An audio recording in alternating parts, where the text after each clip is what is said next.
Hello and welcome to another Watch Report video review. My name is James Stacy and today we're taking a look at the new Stolas premium diver. So this is the Harbourmaster Genoa and it's the top range of the new Stolas company's dive watches above the Spinnaker and the Geniker.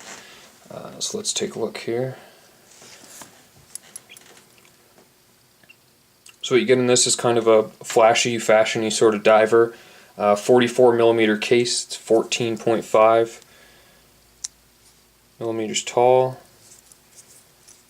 See a crown at 4 o'clock there.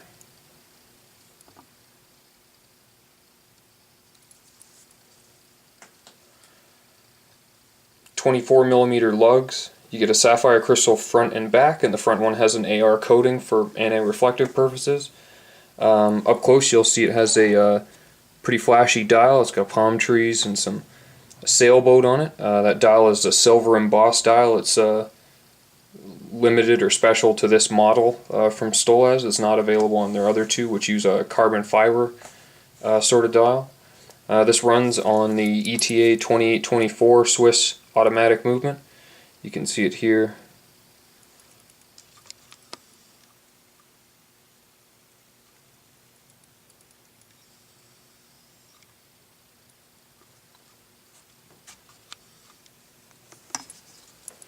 Included with that, you'll also get blued hands and markers, so the outline of the hands and the markers on the dial there are in iridescent blued steel.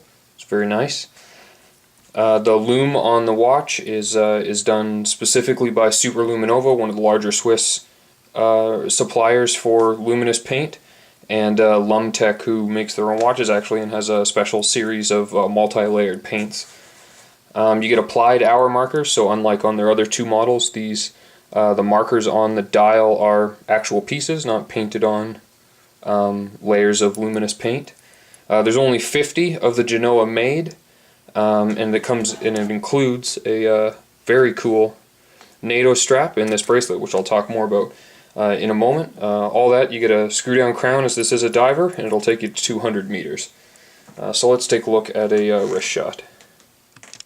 Okay, and here's the Stolas Harbourmaster Genoa on wrist. So this is with the included rubber dive strap. It has this nice orange stitching. This is one of the nicer rubber dive straps I've actually seen ever. I really like it. It's really comfortable.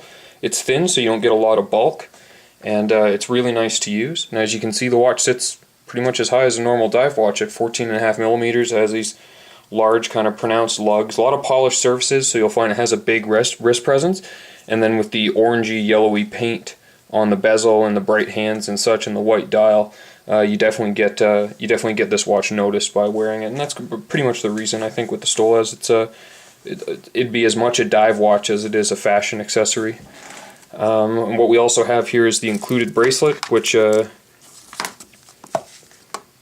wasn't especially impressed by given the price of the watch. It's pushpin links, so you have to use a tool to shove the link out. You don't get a lot of adjustability in there. And then their clasp, which should be very good on a dive watch. This is rattly and it opens pretty easily. And the bracelet's clasp itself is, I don't know, it's just noisy. It pulls hair. You do get solid end links, and it fits nicely with the watch. It's a nice looking bracelet. I just don't see it match the quality of what you'd find at other watches at this price point, or even what you'd find from a Seiko at quite a bit less. But where may lack in the bracelet, definitely makes up for with this really smart looking NATO and an excellent rubber strap. You get kind of your standard leathery box, which is nice. Now we'll take a look at a Loom Shot. So this will be a representation of how bright the loom is. We give it about 30 seconds under a lamp, and then we shut the lights off and we'll take a look. So Stolas really highlights the luminous qualities of this watch, and they're in no way letting you down. It has this trick 20-minute counter done in luminous paint, which is very similar to what you'd see on an IWC. Aqua Timer, a far more expensive watch, and then you get these. I mean, the details are really bright, right up there with Seiko, right up there with what we've seen from the Lumtech stuff, which is where they got some of this luminous technology. All in all, it's very nice. It'd be cool to see the entire bezel done in the luminous paint, but I think it might detract from the visual element of the watch itself. Okay, so with all that said, there are a couple problems with the watch. First off is the bezel. It requires too much force to actuate. You would be turning it against the grip of your wrist, and even then it's a 60 click bezel, and I find that it swims, which you can see here, between the clicks. It should be 120 click, and the jimping along the outside of the bezel should be quite a bit grippier if this was intended to be used as a dive watch. The next one, and I'll admit this is a picky problem that I have with the watch, but it's also a rather expensive watch, so it's something I wanted to highlight. The crown action is not great. Not on par with what you'd see at other indie watch developers, especially not at this price point, which is one that few of them venture into. When the crown's extended, there's a fair amount of play in the stem, and when you go to screw it back down, there's a heavy part that you have to get through before it lightens up. On the issue of style, it's in no way my taste. It's much too flashy. I would much prefer the carbon fiber dial that they have on their other two models, which are quite a bit cheaper.